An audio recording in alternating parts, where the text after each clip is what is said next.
today tayo ay magbabag-raid ng kung ano naman ang ating go bag. So, meron tayong meron tayo ditong first aid kit. Dito ko siya nilalagay. Meron tayo siyang bulak, alcohol, at saka mga gamot. Yes, need natin kasi yan. So, meron din tayong mga survival kit.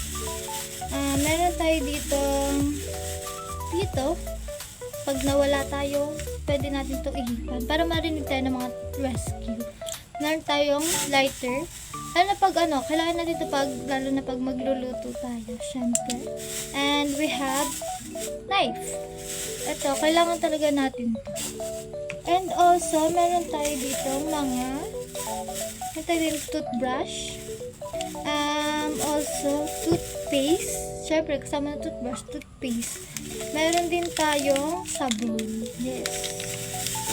At, meron tayo ditong charger. Kailangan natin ito in case na malobat tayo.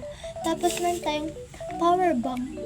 Actually, hindi siya power bank. Actually, ano siya power bank siya, pero, din siya. Airpods din siya. Yan, airpods din. Pwede kang mag-charge. Yan.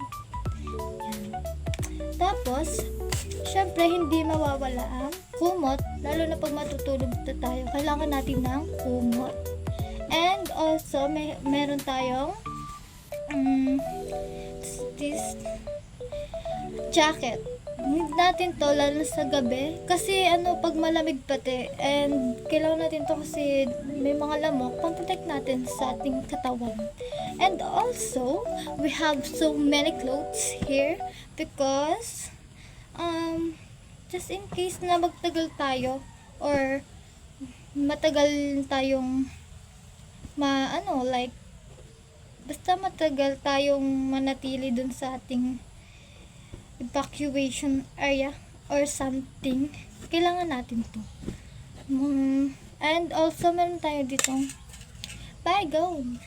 Bolilay pala siya. Need kasi natin to, lalo na sa mga insect.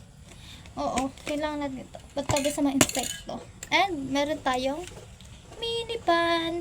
In case kasi na mainit, syempre, babanas, pwede to, lalo na pag may kasama kayong kids. So, yan lang ang ating mini vlog for today. Ito lang ang laman ng aking go bag. So, bye guys!